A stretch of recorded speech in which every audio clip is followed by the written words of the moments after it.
Pernah sadar nggak sih kalau setiap keluarga itu punya dinamika tersembunyi? Semacam kode rahasia yang ngatur semuanya, dari keputusan besar sampai obrolan ringan di meja makan. Nah, dalam kesempatan kali ini, kita akan coba membongkar kode tersebut. Oke, ini dia perjalanan kita kali ini.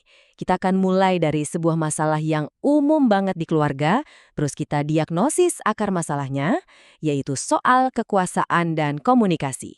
Baru setelah itu, kita lihat gimana sih caranya menemukan solusi jitu untuk menulis ulang masa depan keluarga mereka. Pertama-tama yuk kita bahas sebuah perjuangan yang kayaknya relate banget nih sama banyak keluarga zaman sekarang. Benturan antara nilai-nilai lama dan harapan-harapan baru. Kutipan ini tuh ngena banget kan? Di satu sisi, ada Zainah yang pengennya jadi mitra yang setara. Di sisi lain, ada Mehmet yang tumbuh dengan pemikiran bahwa suami itu ya pemegang keputusan final. Ini kan udah pasti resep buat konflik yang terpendam. Dan ketegangan ini bukan cuma teori loh, ini beneran kejadian. Mari kita lihat langsung dari studi kasus yang ada di materi sumber kita, keluarga Hasan. Mereka ini potret keluarga modern yang lagi berusaha menyeimbangkan warisan budaya dengan realita kehidupan yang baru. Dan ini masalah-masalah yang sering banget muncul di keluarga mereka. Perdebatan yang sama terus aja berulang, soal uang, soal anak-anak boleh main sama siapa, soal aturan main media sosial. Tapi semua perdebatan ini sebenarnya cuma gejalanya aja. Di baliknya ada masalah yang lebih dalam yang bikin mereka jadi makin berjarak secara emosional. Oke, sekarang kita coba kupas lebih dalam lagi sampai ke akarnya. Untuk ngerti dari mana semua konflik ini datang, kita harus lihat sumbernya. Kekuasaan. Siapa sih yang berhak bikin aturan? Suara siapa yang paling penting? Jadi, apa sih struktur kekuasaan ini? Gampangnya gini deh. Ini itu semacam kerangka tak terlihat yang nentuin siapa yang pegang kendali. Ini bukan soal siapa bosnya ya, tapi lebih ke siapa yang punya kemampuan untuk membentuk arah dan aturan main dalam kehidupan keluarga sehari-hari. Nah, ini yang menarik banget. Coba deh kita lihat gimana cetak biru kekuasaan yang beda ini terbentuk. Amir itu dibesarkan di keluarga di mana ayahnya adalah satu-satunya pengambil keputusan. Sementara Laila, ibunya lebih mandiri dan bahkan ikut mengelola keuangan. Jadi, mereka masuk ke pernikahan bawa buku panduan yang isinya beda banget. Nah, ini dia biang keladinya. Karena buku aturan di kepala mereka saling bertabrakan, setiap keputusan kecil pun jadi ajang perebutan kekuasaan. Mereka itu bukan lagi berantem soal uang, mereka berantem soal siapa yang berhak mutusin soal uang. Kebayangkan frustrasinya? Oke, dari perebutan kekuasaan ini kita bisa lihat efeknya di cara mereka ngobrol atau justru nggak ngobrol satu sama lain. Yuk, sekarang kita coba pecahin kode komunikasi mereka. Untungnya, ada teori keren yang bisa bantu kita. Namanya teori pola komunikasi keluarga. Anggap aja ini kayak peta buat ngertiin gaya percakapan yang unik di setiap keluarga yang dibentuk oleh dua dimensi utama. Dimensi pertama itu orientasi bercakapan. Coba deh pikirin, keluarga Anda tipe yang mana? Tipe yang semua hal bisa didiskusikan secara terbuka, bebas, atau tipe yang banyak topik tabu dan obrolannya cenderung singkat dan di permukaan aja? Terus yang kedua adalah orientasi konformitas. Gimana di keluarga Anda?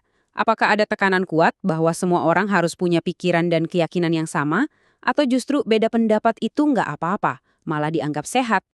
Nah, bagian paling serunya di sini. Waktu dua dimensi tadi digabungin, kita dapat 4 gaya komunikasi keluarga yang beda-beda. Ada pluralistik, yang obrolannya terbuka dan menghargai perbedaan. Ada konsensual, yang banyak ngobrol tapi ujung-ujungnya cari kesepakatan. Lalu ada laissez-faire, yang santai banget, jarang ngobrol, jarang ada aturan. Dan yang terakhir, protektif.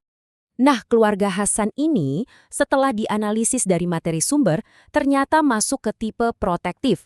Maksudnya, mereka punya tuntutan tinggi supaya semua patuh pada tradisi, tapi ruang untuk diskusi atau debat itu hampir nggak ada. Gaya komunikasi seperti inilah yang akhirnya menciptakan frustrasi dan jarak emosional, karena anggota keluarga merasa nggak didengarkan. Tapi, yang paling penting buat kita ingat, pola-pola ini tuh bukan takdir. Ini bukan sesuatu yang nggak bisa diubah. Keluarga Hasan ini bukti hidupnya, bahwa naskah atau skenario dalam keluarga itu bisa dan memang seharusnya ditulis ulang. Dan mereka melakukannya nggak asal-asalan loh, ada prosesnya. Ada 3 langkah yang jelas banget.